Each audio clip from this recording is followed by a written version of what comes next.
Orang musyrikin itu faham makna dari la ilaha illallah, yaitu mengikhlaskan ibadah hanya kepada Allah. Ketika itu diamalkan oleh orang-orang Arab ketika itu, maka mereka otomatis menjauhi berhala. Yang mana berhala ini sebagai sumber sumber rizki atau sumber kebaikan untuk mereka ya. Jadi ketika itu misalnya mereka tinggalkan karena mentauhidkan Allah, maka mereka akan senantiasa terhindar dari bentuk-bentuk kezaliman.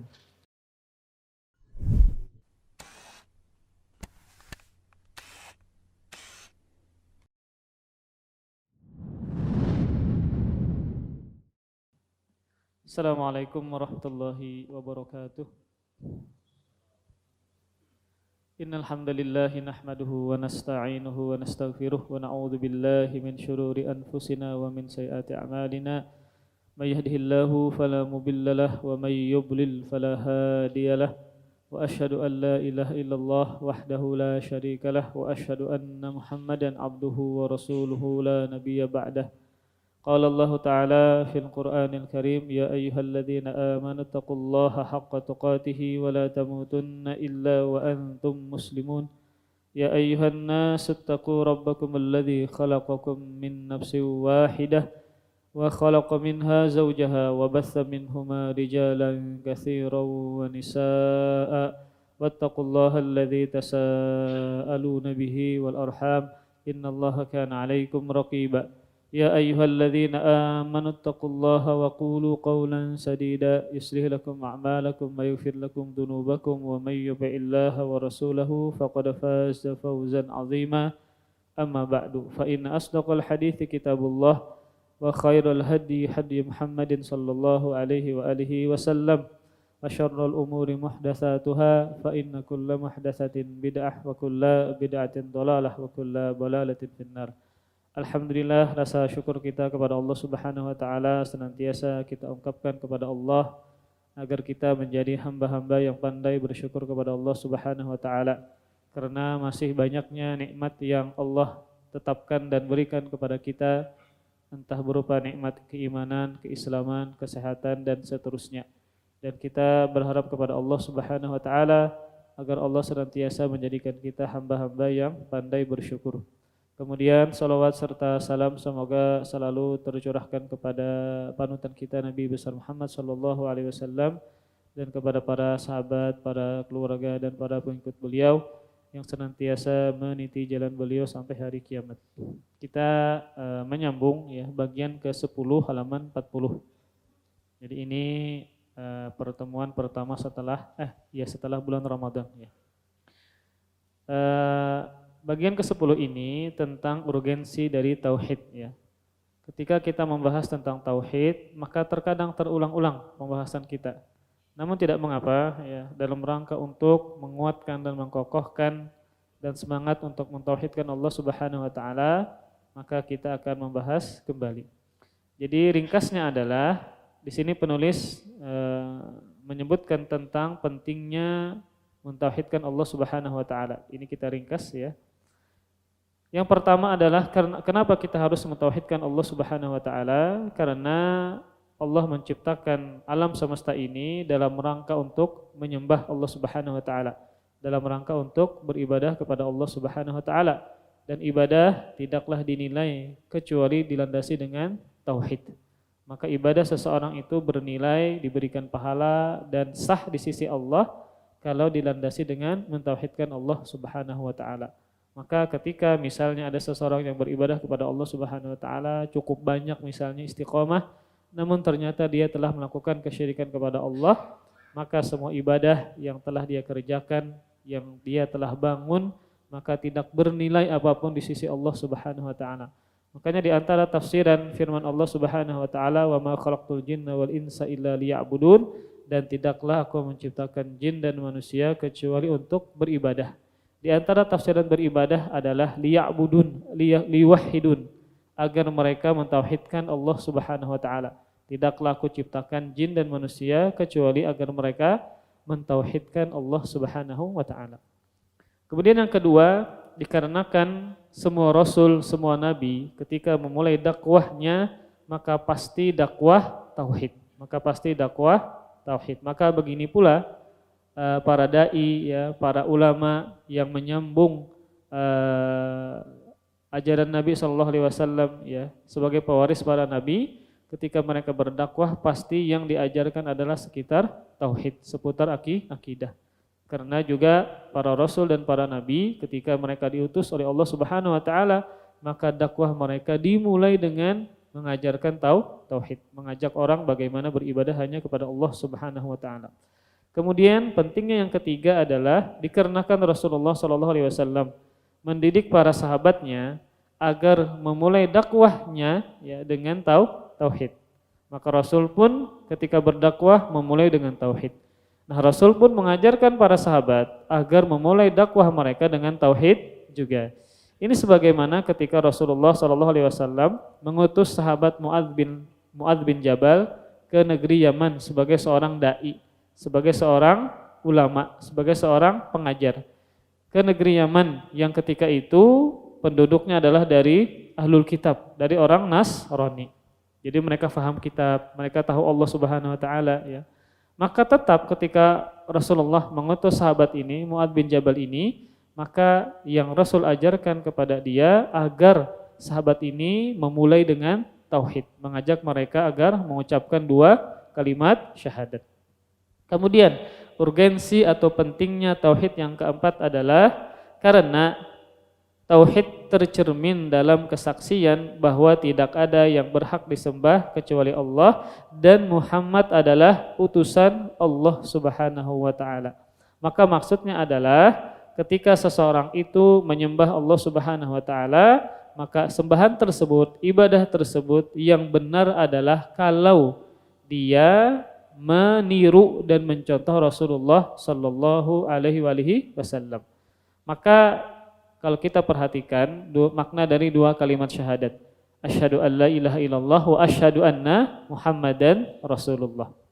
Maka tidak lengkap ketika seseorang itu ingin masuk Islam, dia hanya mengucapkan la ilaha illallah saja, maka tidak dikatakan dia orang beriman. Maka dikatakan dia beriman menjadi muslim kalau dia mengucapkan dua-duanya, la ilaha illallah dan asyhadu anna Muhammadan Rasulullah. Ini sama persis dengan status ibadah seseorang. Tidaklah diterima, tidaklah sah kecuali harus ikhlas dan sesuai dengan petunjuk Rasulullah sallallahu alaihi wasallam. Maka tauhid itu tercermin dengan kesaksian tidak ada yang disembah dengan benar kecuali Allah Subhanahu wa taala dan bersaksi bahwasanya Muhammad adalah utusan Allah Subhanahu wa taala. Kemudian pentingnya yang kelima dari tauhid adalah maka orang-orang kafir Quraisy menawarkan kepada Rasulullah sallallahu alaihi wasallam segala bentuk kemewahan dunia, segala sesuatu yang dicari-cari manusia, entah kekuasaan, harta benda dan perempuan. Agar apa? Agar Nabi menghentikan dakwah tauhidnya. Maka kehabisan cara, ya, dengan dunia macam-macam sudah ditawarkan kepada Rasulullah sallallahu alaihi wasallam, kekuasaan, kemudian perempuan juga, namun Nabi menolak. Jadi mereka menawarkan hal-hal yang sangat dicintai manusia berupa 3 hal, harta, tahta dan wanita kepada Rasulullah sallallahu alaihi wasallam agar meninggalkan mendakwahkan tauhid, namun pasti Rasulullah sallallahu alaihi wasallam menolak tawaran tersebut. Maka saking pentingnya dakwah tauhid ini, maka segala bentuk kemewahan dunia Rasulullah sallallahu alaihi wasallam tolak. Karena tidak ada apa-apanya dunia di sisi Allah Subhanahu wa taala. Kemudian juga pentingnya tauhid yang keenam. Karena tauhid adalah tugas setiap muslim dalam kehidupannya. Maka bagaimana seorang muslim memulai hidupnya dengan mentauhidkan Allah Subhanahu wa taala dan meninggalkan hidup ini juga dengan tauhid. Nah, kenapa kita harus mentauhidkan Allah Subhanahu wa taala setiap hari, setiap saat, setiap waktu, dimanapun dan kapanpun, agar kita bisa menutup usia kita, bisa menutup umur kita yang pendek dan handap ini dengan mentauhidkan Allah Subhanahu wa taala. Bukankah Rasulullah pernah mengatakan, "Man kana akhiru kalamihi la ilaha illallah dakhalal jannah." Barang siapa yang akhir ucapannya ketika dia meninggal dunia di dunia ini adalah la ilaha illallah, niscaya dia masuk ke dalam surga. Dan tidaklah seseorang itu dimudahkan untuk mengucapkan kalimat tauhid kecuali dia harus menerapkan dulu tauhid dalam kehidupannya sehari-hari. Karena tauhid adalah tugas penting setiap muslim dimanapun dan kapanpun demi agar dia bisa menutup usianya dengan mentauhidkan Allah Subhanahu wa taala. Makanya penting kita untuk belajar tauhid. Kemudian setelah itu penulis membawakan tentang keutamaan tauhid. Kalau kita belajar tauhid pasti akan terulang kembali. Namun tidak mengapa ketika kita mengulang-ulang kembali, biasanya lebih semangat kembali, lebih tahu lagi ya. Lebih termotivasi kembali agar mentauhidkan Allah Subhanahu wa taala. Maka yang pertama adalah keutamaan tauhid akan mendapatkan keamanan. Mendapatkan keamanan ya, di dunia dan di akhirat. Ya, makanya ada sebuah buku halus bahasa Indonesia, judulnya adalah Negeri Aman dengan Mentauhidkan Allah Subhanahu wa taala. Negeri aman dengan mentauhidkan Allah Subhanahu wa taala. Ulun lupa siapa penulisnya, orang Indonesia. Intinya adalah kalau kita ingin menerapkan dan mendapatkan nikmat aman ya, aman dari ketakutan, aman dari was-was, aman dari yang dikhawatirkan, maka caranya adalah dengan mentauhidkan Allah Subhanahu wa taala. Makanya memang sulit ya kalau kita ingin negara ini aman, sulit kalau seandainya ternyata sebagian dari penduduknya mereka melakukan kesyirikan kepada Allah Subhanahu wa taala. Maka kita tidak berlebihan ya mengatakan bahwa negeri yang paling aman sekarang itu di mana, Pak? Di Mekah dan di Madinah. Kita tidak berlebihan mengatakan demikian. Kenapa, Pak? Karena kota Mekah dan Madinah orang-orangnya mentauhidkan Allah Subhanahu wa taala. Ada ketakutan macam-macam. Makanya tindak kriminal yang paling sedikit di dunia itu terletak di Arab Saudi. Lebih tepatnya adalah kota Mekah dan Madinah. Kenapa demikian? Memang ya kita tidak menafikan ada keburukan di situ, ada kejahatan di situ, tapi tidak sebanyak negeri yang lain. Tidak sebanyak kota yang lain. Karena penduduknya menetapkan syariat Allah Subhanahu wa taala, terlebih mereka mentauhidkan Allah Subhanahu wa taala. Kada kuburan nang diagung-agungkan, nang diandaki kain kuning, macam-macam ditatak, dibikin jimat kain kuning, kada ada di situ. Makanya kanakan di situ juga kada ada takutan lawan jin, lawan setan ya. Karena memang faktor tauhid yang sudah diajarkan sejak dini kepada mereka, kada ada tontonan-tontonan mistis macam-macam di tempat mereka. Kada ada kayak kita nang ada dukunnya, ada peramalnya, bajunya baju ustadz pulang. Nah macam-macam di tempat kita. Akhirnya kanakan itu takutan, malam-malam kami takutan apalagi keluar rumah. Kalau di sana kanakan itu kada ada takutan, kita pun merasa nyaman kalau keluar sorongonan di jalanan kota Madinah atau di kuburan di Baqi, kita biasa aja gitu. Karena orang-orang biasa aja, kada ada takutan. Ya, beda dengan di sini, kanakannya sudah takutan dari halus sudah. Macam-macam tontonan, kada dididik masalah tauhid oleh orang tuanya. Akhirnya dia menjadi anak yang pengecut. Jangankan keluar rumah, ya, serongonan misalnya inya berjalan di tengah kadap, ke dapur mungkin kada wani. Nah, maka ini pentingnya para ikhwas sekalian, bagaimana cara kita untuk mendapatkan rasa aman minimal dalam rumah, maka sama-sama belajar dan mengamalkan tauhid. Agar anak-anak kita, istri-istri kita bisa tumbuh dengan memiliki rasa aman dalam hati mereka. Kenapa? Karena mereka bertawakal dan menggantungkan diri mereka hanya kepada Allah Subhanahu wa taala.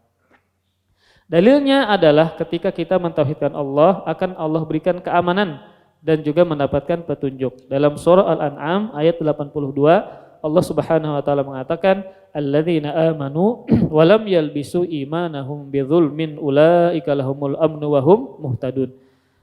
Wahai orang-orang yang beriman dan tidak mencampurkan iman mereka dengan kesyirikan. Mereka itulah orang-orang yang mendapatkan keamanan. Ini jelas ayatnya bahwa orang yang beriman, tapi syaratnya tidak mencampurkan keimanan dengan kesyirikan. Maka kata Allah, merekalah yang mendapatkan keamanan. Nikmat aman. Makanya di dalam Al-Quran, di surah Quraisy, kan di antara nikmat Allah yang Allah berikan kepada orang-orang Quraisy adalah diberikan rasa aman ketika mereka bepergian safar. Di musim dingin ke negeri Yaman, di musim panas ke negeri Syam dalam rangka berdagang. Oleh karena mereka diberikan nikmat aman, apa perintah Allah? Falyabudu rabb hadzal bait. Allah memerintahkan mereka agar mereka beribadah. Mereka mentauhidkan Allah Subhanahu wa taala. Maka ketika mereka beribadah kepada Allah Subhanahu wa taala, maka Allah berikan nikmat aman kepada mereka. Nah, kalau nikmat aman dicabut, maka nikmat yang lain pun juga dicabut. Terkadang kita tinggal di tempat yang aman di Banjarmasin kan ini cukup aman balah. Pian kemana-mana kada khawatir. Namun ketika itu dicabut dari hati pian merasa khawatir kalau keluar rumah ada yang mengganggu. Jadi pian diliputi dengan rasa ketakutan. Ya, ketika padahal pian berada di Banjarmasin yang sebenarnya aman. Hendak kemana-mana aman, beribadah nyaman, begawi nyaman, beunjun nyaman, main bola nyaman. Karena khawatir perasaan takut. Tapi ketika rasa aman dicabut dari hati pian, padahal pian berada di mana? Di tempat yang aman, bisa jadi karena pian telah melakukan kesyirikan kepada Allah Subhanahu wa taala. Sehingga rasa was-was terus keluar rumah. Hendak berkendaraan, rasa was-was tertabrak, ada perasaan tidak aman ketika pian keluar rumahkah dan seterusnya. Nah, maka bisa jadi itu karena mungkin pian melakukan kesyirikan kepada Allah Subhanahu wa taala. Maka harus bertaubat dan belajar kembali apa itu iman, apa itu syirik sehingga pian bisa benar-benar mendapatkan nikmat aman tersebut yang datangnya hanya dari Allah Subhanahu wa taala. Namun ketika orang misalnya berada di sebuah negeri yang ternyata negerinya negeri orang kafir, itu kan tidak aman ya. Terkadang banyak kezaliman ya, banyak penindasan, pencuri. Namun ketika pian mentauhidkan Allah Subhanahu wa taala, maka Allah akan menjaga pian ya. Allah akan menjaga pian. Kemudian selain nikmat aman, Allah juga mengatakan wahum muhtadun, dan mereka akan mendapatkan petunjuk dan hidayah dari Allah Subhanahu wa taala. Maka dia mendapatkan dua nikmat ya, berkaitan dengan di dunia dia mendapatkan hidayah, dia mendapatkan petunjuk. Di akhirat ya, dia mendapatkan nikmat aman. Selain di dunia dia akan diberikan rasa aman, maka juga di akhirat pun dia juga mendapatkan nikmat aman tersebut dari siksa Allah Subhanahu wa taala. Karena tauhid adalah ibadah dan amalan yang paling afdal. Jadi kan ada istilah amar ma'ruf nahi munkar. Menyuruh kepada yang ma'ruf. Nah, ma'ruf yang paling utama, yang paling afdal adalah mentauhidkan Allah. Kemudian bernahi mungkar, mencegah dari kemungkaran. Maka kemungkaran yang paling mungkar, yang paling besar adalah perbuatan syirik. Perbuatan syirik. Jadi keutamaan tauhid yang Allah langsung sebutkan dalam Al-Quran adalah dia mendapatkan nikmat aman dan juga mendapatkan hidayah dan petunjuk dari Allah Subhanahu wa taala. Kemudian yang kedua, keutamaan dari tauhid adalah sebagai pengantar kebahagiaan dan pelebur dosa atau menghapuskan dosa-dosa. Dalam sebuah hadis ya yang dikeluarkan oleh Al-Imam Al-Bukhari dan juga Imam Muslim, ya Rasulullah sallallahu alaihi wasallam bersabda, "Man syahida an la ilaha illallah wahdahu la syarikalah wa anna Muhammadan abduhu wa rasuluhu wa anna Isa abdullahi wa rasuluhu wa kalimatuhu alqaha ila Maryam wa ruhum minhu wal jannatu haqqun wan naru haqqun adkhalahul jannah ala ma kana minal amal." Barang siapa yang bersaksi bahwa tidak ada Tuhan yang berhak disembah selain Allah dan tidak ada sekutu baginya, dan bahwa Muhammad adalah hamba dan utusannya, dan bahwa Isa adalah hamba Allah dan utusannya, dan kalimatnya yang Allah lemparkan kepada Maryam dan ruh darinya,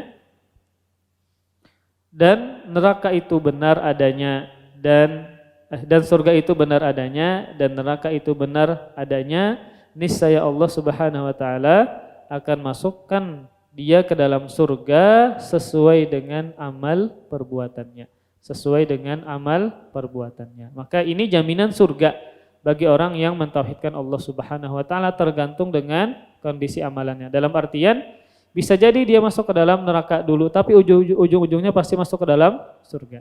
Tapi ujung-ujungnya masuk ke dalam surga. Ini menunjukkan bahwasanya orang yang beriman, bagaimanapun lemah imannya dia, sedikit imannya dia, pasti masukkan dia ke dalam surga. Timbul pertanyaan, apakah singgah dulukah atau tidak? Maka tergantung dengan kehendak Allah Subhanahu wa taala. Namun ketika dia telah melakukan kesyirikan kepada Allah, kemudian dia tidak bertaubat, mati dalam melakukan kesyirikan, maka Allah tidak mengampuni orang tersebut. Ketika tidak diampuni, maka kembalinya kemana? Ya. Makanya kita mengatakan bahwa memang rahmat Allah sangat luas. Ya. Ampunan Allah sangat luas. Kasih sayang dan rahmat Allah sangat luas. Namun ini tidak berlaku bagi orang yang mati dalam keadaan melakukan kesyirikan kepada Allah Subhanahu wa taala. Makanya mungkar yang paling mungkar, yang paling besar adalah melakukan kesyirikan kepada Allah Subhanahu wa taala. Kemudian dalil yang kedua yang dikeluarkan oleh Imam Tirmidzi dan Ad-Dayya dengan hadis yang hasan, Rasulullah sallallahu alaihi wasallam bersabda, Allah berfirman, berarti hadisnya hadis qudsi. Ya bana Adam innaka law ataitani biqurabil ardi khataya thumma laqitani la tusyriku bi syai'a la ataituka biqurabiha maghfiratan. Wahai anak Adam, yaitu manusia, seandainya engkau datang kepadaku dengan dosa sepenuh bumi itu banyak atau sedikit, Pak? Banyak. Besarkah, kecilkah? Besar. Sedangkan engkau ketika menemuiku dalam keadaan tidak menyekutukanku, berarti dosa yang dia buat, ganal banar tadi dosanya, tapi bukan dosa kesyirikan. Dengan sesuatu apapun, ya, artinya dia tidak melakukan kesyirikan kepada Allah dengan sesuatu apapun. Niscaya kata Allah, aku berikan kepadamu ampunan sepenuh bumi juga. Ini menunjukkan ampunan Allah sangat luas bagi orang yang melakukan dosa tapi bukan dosa kesyirikan. Namun jangan sampai kita salah faham, kemudian kita meremehkan perbuatan dosa. Jangan juga kayak itu. Kata papa aku berzina, yang penting bukan dosa syirik, jangan.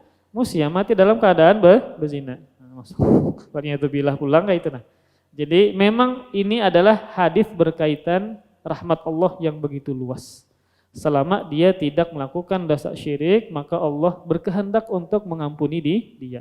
Dan kehendak Allah diantaranya adalah Allah memberikan ampunan sepenuh bumi, yang mana dia juga melakukan dosa sepenuh bumi namun bukan dosa kesyirikan.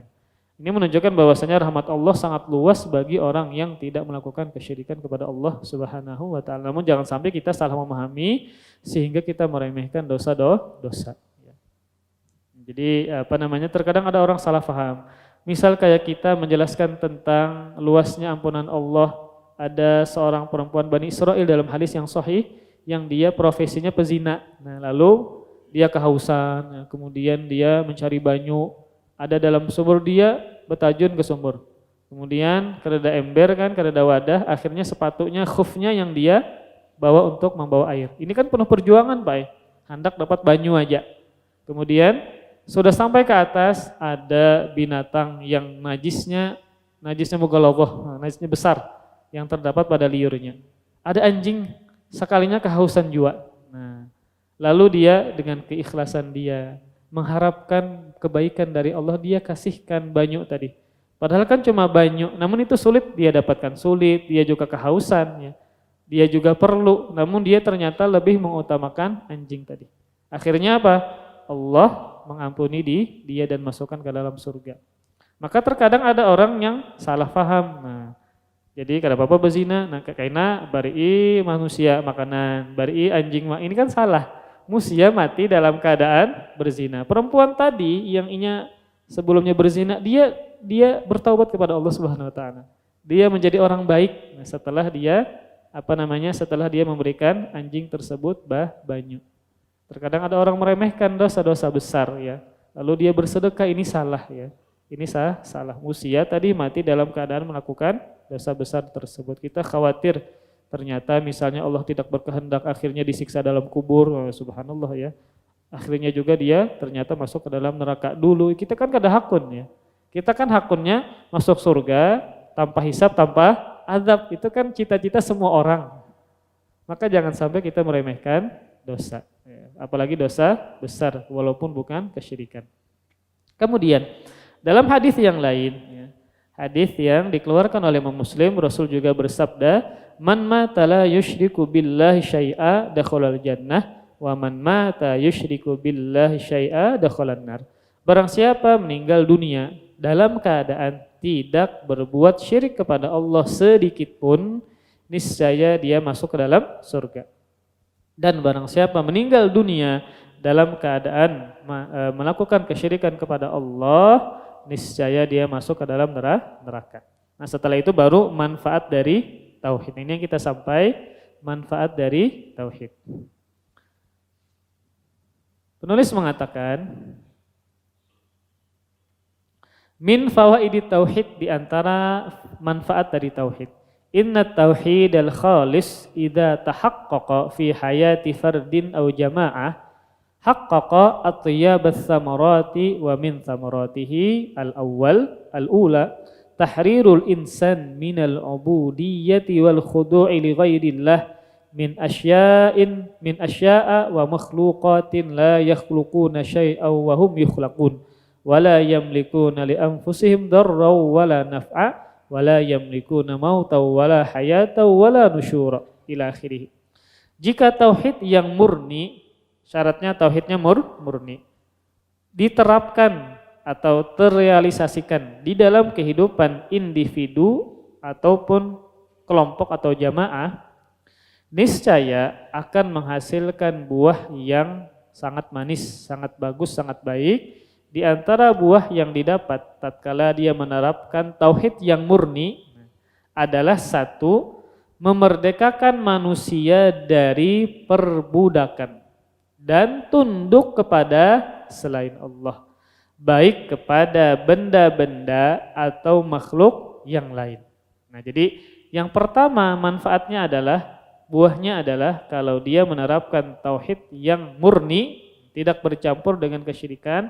Satu, tauhid tersebut memerdekakan manusia dari perbudakan dan tunduk kepada selain Allah, baik kepada benda-benda atau makhluk yang lain. Jadi ketika seseorang itu misal dia melakukan kesyirikan kepada Allah Subhanahu wa taala dengan menyembah patung atau menyembah batu kah, atau meminta hajatnya kepada kuburan misalnya. Nah, maka benda-benda tadi menjadikan orang yang beribadah kepadanya budak dari si benda-benda tadi. Contoh yang lain, jimat misalnya. Ya, banyak kan kita memakai, bukan kita, bubuhannya. Bubuhannya banyak memakai jimat, dari benang kah, dari kain kah, ya, macam-macam kayak itu. Nah, yang diyakini bisa menolak bala, menolak penyakit, nah, agar kada penggaringan, terlebih anak kecil. Itu sudah ada sejak zaman Nabi ya. Sudah ada sejak zaman Nabi, ada kain atau benang yang dililitkan pada leher atau tangan anak kecil untuk menolak ain kah, atau menolak penyakit. Biasanya menolak ain. Kenapa demikian? Karena kalau anak itu bungas, umur 3 tahun, manis-manisnya bungas, namun sudah tua ada bungas lagi. Terkadang ada anak kecil itu Pak, umur 2 tahun, 3 tahun itu bungas-bungasnya kayak itu. Jadi kenapa dikasih abahnya, mamanya, ini zaman jahiliyah ya, dikasih benang yang dililitkan di kalungnya, di lehernya atau tangannya agar menolak ain. Terkadang orang itu banyak hasad kepada si anak ini, atau bukan hasad tetapi dia memuji si anak tadi, namun dia lupa mengatakan Masya Allah tabarakallah, akhirnya anaknya kena ain. Karena anak itu kan subhanallah ya, manis, imut, kita pun senang menggendong anak orang ya, yang 2 tahun, 3 tahun, agar menangkal ain, ya, agar jangan orang memuji berlebihan, kemudian yang memuji tidak mengucapkan Masya Allah tabarakallah, maka bisa kena ain. Akhirnya orang-orang jahiliyah melilitkan benang pada leher dan tangan si anak tadi. Itu sudah ada sejak zaman jahiliyah. Nah, maka ketika orang itu misalnya melakukan kesyirikan kepada Allah, menggunakan jimat tadi, hukumnya syirik kecil kalau dia meyakini hanya sebatas sebagai sebab saja, yang sebab untuk menolak bahaya. Padahal Allah tidak menetapkan itu sebagai sebab. Tapi orang ini bisa-bisa mendahului Allah, menetapkan apa yang Allah tidak tetapkan. Makanya dia telah melakukan kesyirikan kepada Allah Subhanahu wa taala, namun syirik yang kecil. Nah, ketika dia melakukan jimat tadi, akhirnya apa Pak? Ketergantungan kepada jimat. Ketika ketergantungan, kalau jimatnya rusak, jimatnya ketinggalan, jimatnya pagat, ini gelisah.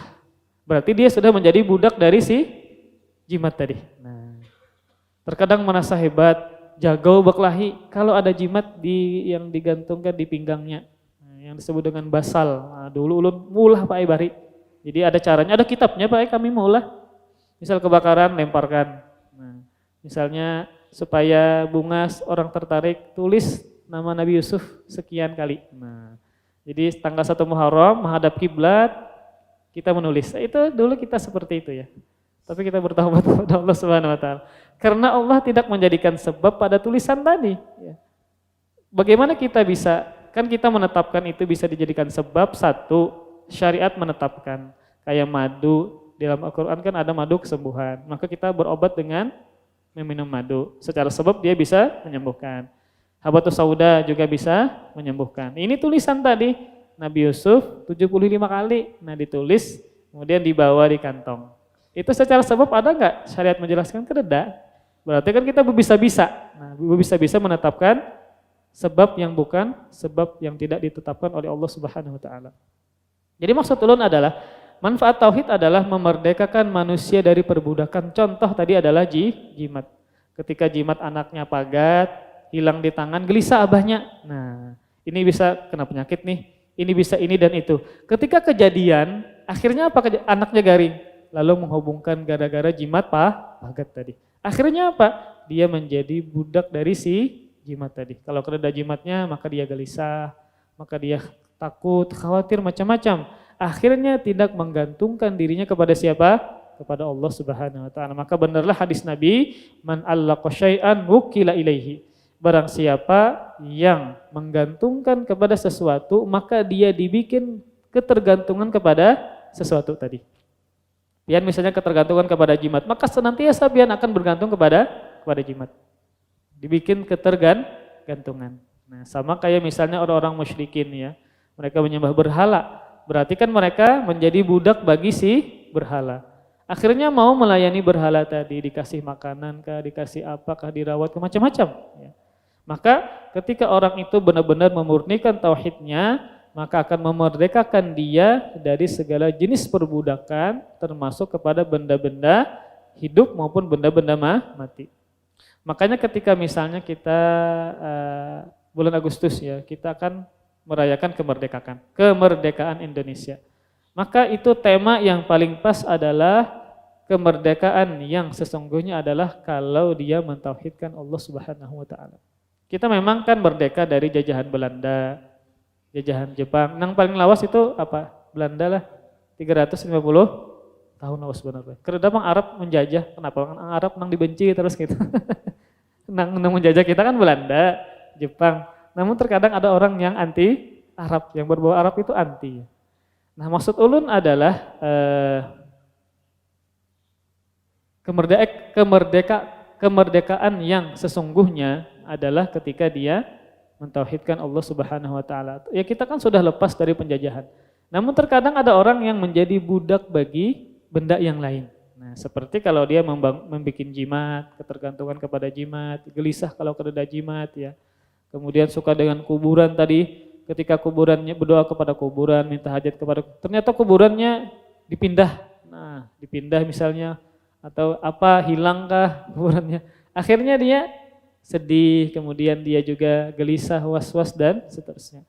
Maka manfaat tauhid yang paling utama adalah memerdekakan dia dari segala jenis perbudakan kepada selain Allah Subhanahu wa taala. Kita adalah abdun, hamba atau budak hanya kepada Allah Subhanahu wa taala.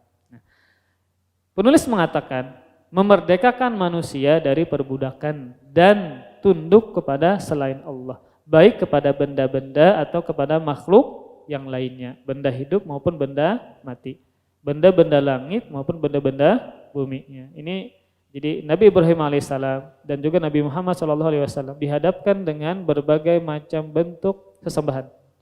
Ada yang menyembah bintang, ada yang menyembah bulan, ada yang menyembah matahari. Itu benda-benda langit. Dan juga benda-benda bumi, menyembah batu, menyembah pohon, menyembah kayu, menyembah orang soleh dan seterusnya. Yang tidak kuasa, kata penulis, untuk menciptakan. Nah, misal dia menyembah berhala. Apakah berhala ini bisa menciptakan? Maka jawabannya tidak. Padahal dia yang diciptakan. Nah, berhala yang diciptakan. Bahkan keberadaan mereka karena diciptakan. Berhala tadi, batu tadi, bintang tadi, manusia, orang soleh diciptakan oleh Allah Subhanahu wa taala. Maka tidak pantas untuk disembah. Mereka tidak bisa memberi manfaat atau bahaya kepada dirinya sendiri. Makanya inilah yang dilakukan Nabi Ibrahim ketika beliau menghancurkan berhala, disisakan satu yang paling besar. Beliau ingin mengajak kaumnya berpikir.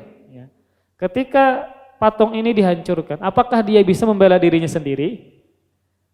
Apakah dia bisa memberikan pembelaan, pertolongan kepada dirinya sendiri ketika dihancurkan? Jadi Nabi Ibrahim mengajak berpikir kaumnya.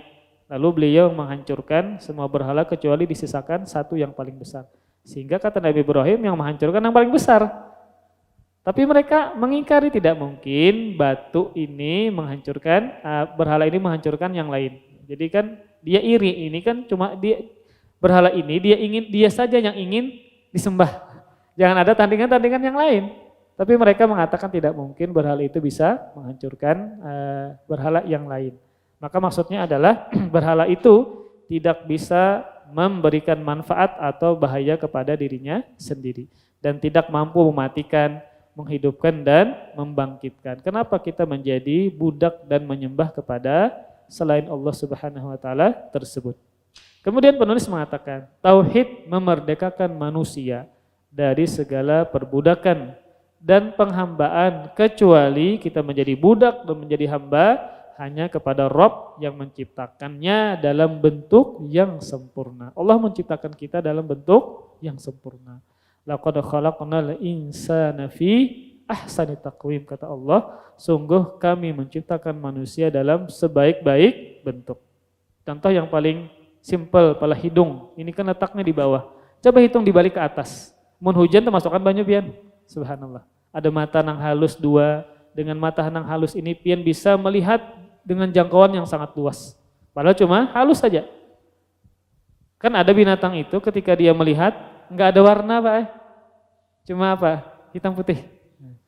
Ada juga binatang yang inya bisi mata, tapi kadang kalau melihat hanya bisa merasakan saja keberadaan orang. Subhanallah. Bayangkan kalau diciptakan mata kita seperti itu, nang kadada warna tadi nah, kadang kalau kadada hijau, kadada kuning. Subhanallah. Jadi mata yang kecil ini, yang dua halus ini, dua biji mata ini, dengan dua ini saja kita bisa melihat segala bentuk keindahan dunia. Termasuk ketika nazar, maka pasti melihat.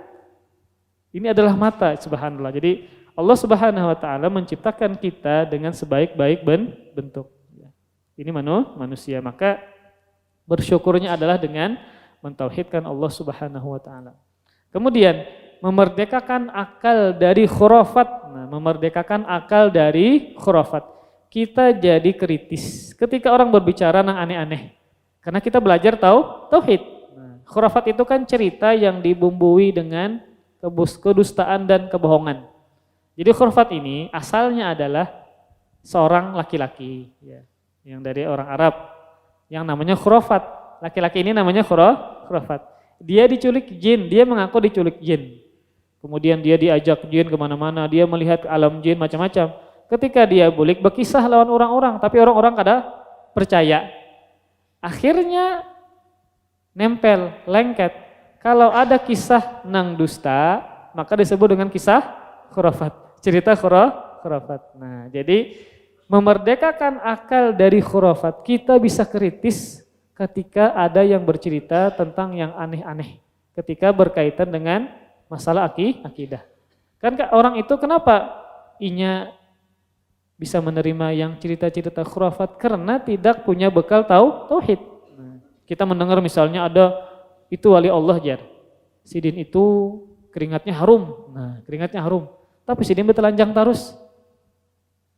Kan berarti sidin membuka aurat. Sedangkan wali Allah itu yang melazimi takwa, tidak mungkin mengumbarkan aurat. Nah, sekalinya Urang nang dihigasidin menyapukan minyak wangi. Nah, lalu kita bisa kritis, ini enggak mungkin. Wali Allah tidak mungkin tidak bertakwa membuka aurat di hadapan perempuan, misalnya enggak mungkin.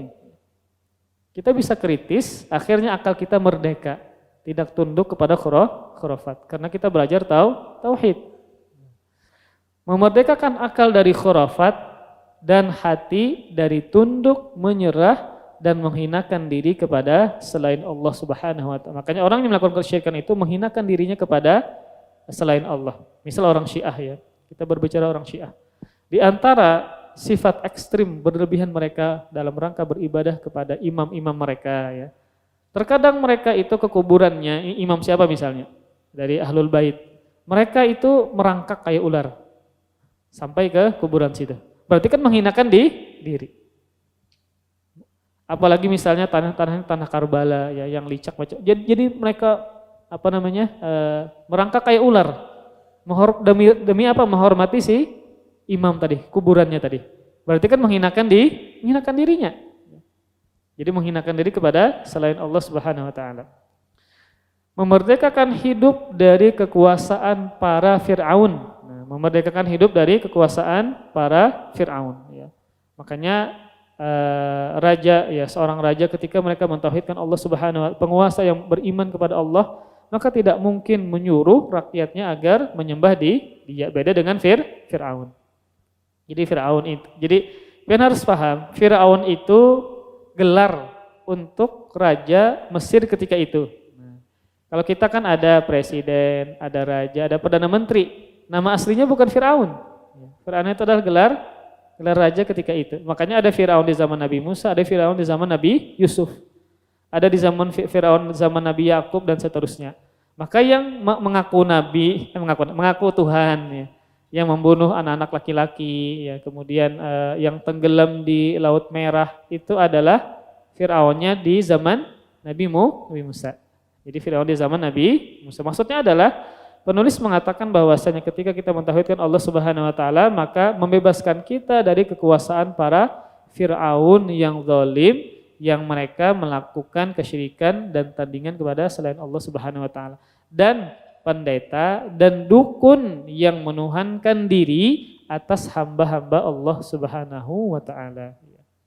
Entah itu pendeta atau dukun. Nah, ini dukun berkaitan dengan dukun juga ramai di tempat kita di Indonesia ini. Siapa yang kada tahu tentang ramalan? Bahari pian mungkin meramal. Ulun Agustus berarti ulun Leo, sionya pian baca. Misalnya ini bulan ini nasibnya baik, bulan kena nasibnya buruk. Lalu pian was-was, pian khawatir. Karena diramalkan seperti itu. Padahal kan kita hidup itu harus optimis, harus memiliki sikap optimis. Karena pian membaca ramalan nang pian kada tahu sumbernya, akhirnya pian ketika diramalkan nang buruk, tahun ini rezeki pian sempit, ya, akhirnya pian kada begawi. Pian percaya apa? Ramalan tadi. Nah, jadi ketika seseorang itu mentauhidkan Allah Subhanahu wa taala, maka memerdekakan dirinya dari kekuasaan para Firaun, pendeta dan dukun yang ternyata mereka menuhankan diri mereka di atas hamba-hamba Allah Subhanahu wa taala. Jadi orang yang bertauhid itu cerdas, Pak.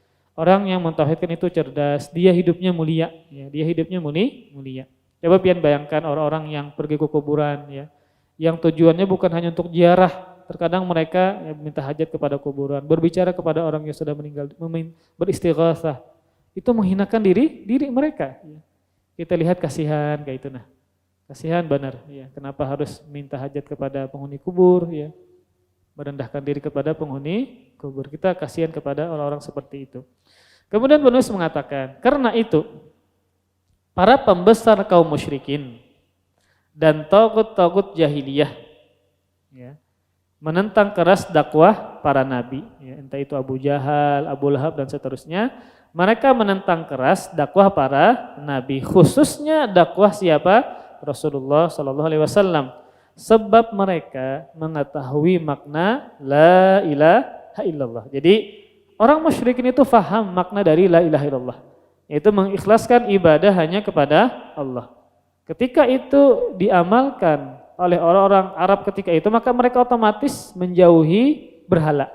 Yang mana berhala ini sebagai sumber rizki atau sumber kebaikan untuk mereka ya.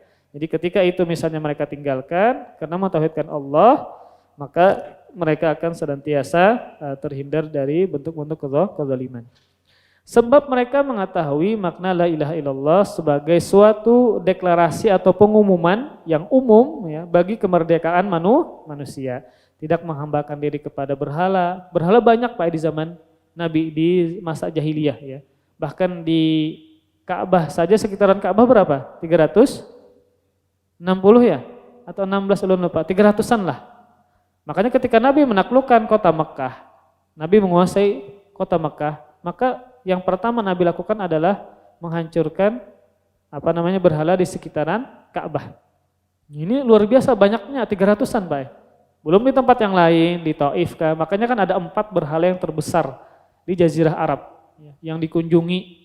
Ada Hubal, Uzza, Lata, satunya Manat ya. Ada Hubal, Manat, Uzza dan Lata. Ini 4 berhala yang terbesar di Jazirah Arab. Belum yang halus-halus yang di sekitaran Ka'bah tadi ada sekitar 300-an. Berarti kan Tuhannya banyak, Pak. Tuhannya banyak. Nah, ketika mereka mentauhidkan Allah Subhanahu wa taala, maka mereka akan meninggalkan berhala-berhala tadi. Nah, jadi ini kekhawatiran bagi orang musyrikin ketika ternyata yang lain mentauhidkan Allah Subhanahu wa taala. Nah, jadi sebab mereka mengetahui makna la ilaha illallah sebagai suatu pengumuman bagi kemerdekaan manusia dan penggulingan para penguasa yang zalim. Maka pemimpin-pemimpin Quraisy ya akan ditinggalkan. Kenapa? Karena pemimpinnya mengajak untuk menyembah berhala. Ada kepentingan di situ. Dan angkuh dari singgasana dustanya seperti Firaun misalnya. Maka ketika Firaun di zaman Nabi Musa. Jadi ketika rakyatnya beriman mentauhidkan Allah, maka dia akan ditinggalkan. Jadi itu khawatir, menyebabkan Firaun ini khawatir. Dan meninggikan derajat orang-orang beriman yang tidak bersujud kecuali kepada Rabb semesta alam. Jadi yang pertama manfaat tauhid adalah agar memerdekakan manusia dari segala jenis perbudakan. Kita menjadi orang yang mulia, orang yang cerdas, orang yang tidak ikut-ikutan kebanyakan orang yang ternyata menghinakan diri, merendahkan diri kepada selain Allah Subhanahu wa taala. Itu kita dapatkan ya.